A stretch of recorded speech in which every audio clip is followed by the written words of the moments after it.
Bharuch fire બ્રિગેડને 7.10 કરોડની turn table ladder મળી। ઊંચી ઇમારતોમાં આગ આપત્તિ સમયે બચાવ કામગીરીમાં મદદરૂપ થશે।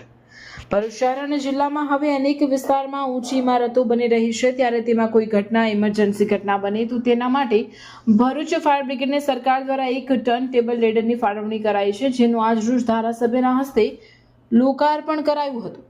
ભરૂચ શહેર અને જિલ્લામાં છેલ્લા કેટલાક વર્ષોમાં શહેરીકરણની ગતિ તેજ બનતા ઊંચી ઇમારતોની સંખ્યામાં નોંધપાત્ર વધારો નોંધાઈ રહ્યો છે। ખાસ કરીને દહેજ બાયપાસ રોડ, તવરા રોડ તેમજ ચાવજ વિસ્તાર સહિતના વિસ્તારોમાં મલ્ટી સ્ટોરી બિલ્ડિંગ્સ અને નવા રહેણાંક પ્રોજેક્ટ્સ આકાર લઈ રહ્યા છે। આવી ઊંચી ઇમારતોમાં આગ કે અન્ય ઇમરજન્સી આપત્તિના સમયે ઝડપી અને અસરકારક બચાવ કામગીરી શક્ય બને તે હેતુથી રાજ્ય સરકાર દ્વારા ભરૂચ નગરપાલિકાને અદ્યતન સુવિધાસભર turn table ladder fire fighting વાહનની ફાળવણી કરવામાં આવી છે। લગભગ 7.10 કરોડના ખર્ચે ઉપલબ્ધ કરાવવામાં આવેલ આ હાઇડ્રોલિક સીડીવાળું વિશેષ ફાયર વાહન 27 મીટર જેટલી ઊંચાઈ સુધી પહોંચી શકે તેવી ક્ષમતા ધરાવે છે, જેના માધ્યમથી ઊંચી ઇમારતોમાં આગ લાગવાની ઘટના બને અથવા અન્ય આપત્તિ સર્જાય ત્યારે ફસાયેલા લોકોને સલામત બહાર કાઢવા, ઉપરના માળે પાણીનો અસરકારક છંટકાવ કરવા તેમજ રેસ્ક્યુ ઓપરેશન ઝડપી બનાવવા મોટી મદદ મળશે। આ અદ્યતન ફાયર સેફટી સાધનનું આજરોજ ધારાસભ્ય રમેશ મિસ્ત્રીના વરદ હસ્તે લોકાર્પણ કરવામાં આવ્યું હતું।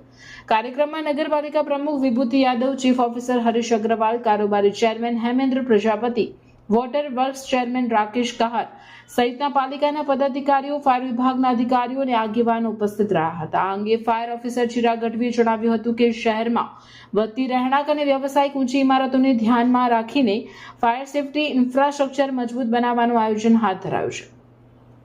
ટર્ન ટેબલ લેડર કાર્યરત થતા ફાયર બ્રિગેડની પ્રતિસાદ ક્ષમતા વધશે અને આપત્તિના સમયમાં જાનહાનિ તથા માલ મિલકતના નુકસાનમાં ઘટાડો લાવવા સહાય મળશે। શહેરના ઝડપી વિકાસને અનુરૂપ ફાયર અને ઇમરજન્સી સેવાઓને આધુનિક બનાવવાની દિશામાં આ સુવિધા મહત્વપૂર્ણ કડી સાબિત થશે। આજે રાજ્યના મુખ્યમંત્રી શ્રીમાન ભૂપેન્દ્રભાઈ પટેલ દ્વારા રાજ્ય સરકારના શહેરી વિકાસ વિભાગ દ્વારા ભરૂચ નગરપાલિકાને એક TTL મોડલનું અદ્યતન ફાયર ફાઇટર આપવામાં આવ્યું છે।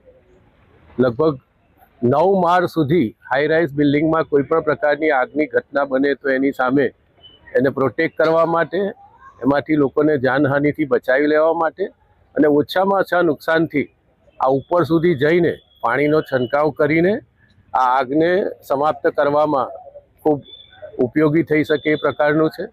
ભરૂચ નગરપાલિકાના અધિકારીઓ, ફાયર વિભાગના કર્મચારીઓએ આને ઓપરેટ કરવા માટેની ટ્રેનિંગ લીધી છે અને હજી આવનારા દિવસોમાં જે ઇન્ડસ્ટ્રી સાથે જોડાયેલા ફાયરના કર્મચારીઓ છે એમને પણ ભરૂચ નગરપાલિકાના ફાયર વિભાગના અધિકારી કર્મચારીઓ ટ્રેનિંગ આપશે, જેના કારણે આવનારા દિવસોમાં આ પ્રકારની કોઈ ઘટના બને તો એની સામે લોકોને રક્ષણ મળી શકે।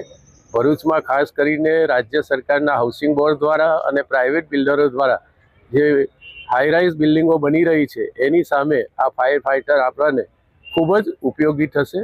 રાજ્યના મુખ્યમંત્રી શ્રીમાન ભૂપેન્દ્રભાઈ પટેલનો આ તબક્કે નગરની જનતા વતી આપણે આભાર માનીએ છીએ। શહેરી વિકાસ શહેરી ગૃહ નિર્માણ વિભાગ દ્વારા આજ રોજ ભરૂચ નગરપાલિકા ફાયર વિભાગને એક અદ્યતન ફાયર ફાઇટર એક આપવામાં આવ્યું છે, જેના પગલે આજ રોજ માનનીય ધારાસભ્યશ્રી તેમજ પ્રમુખશ્રી દ્વારા તેનું લોકાર્પણ કરવા લોકો માટે ખુલ્લું મૂકવામાં આવ્યું છે। આપણે ગાડીની ખાસ વિશેષતાની વાત કરીએ તો 27 મીટરની ઊંચાઈ ધરાવતું આ વ્હીકલ લોકોનું રેસ્ક્યુ તેમજ સાથે સાથે ફાયર ફાઇટિંગની સુવિધાથી પણ સજ્જ છે, જેમાં high pressure, low pressure pump આપવામાં આવે છે, જેની મદદથી રિમોટ દ્વારા નીચે ઊભા રહીને જ 9મા માળ સુધીની આગને 360 એંગલથી આપણે ઓલવવા માટે સક્ષમ છીએ। ભરૂચ એક ઔદ્યોગિક એકમ ધરાવતું જિલ્લો રહ્યો છે, જેમાં અવારનવાર આગ અકસ્માતના બનાવોમાં પહોંચી વળવા માટે આ એક ફાયર ફાઇટર ફાયર વિભાગને ખૂબ મજબૂત બનાવશે।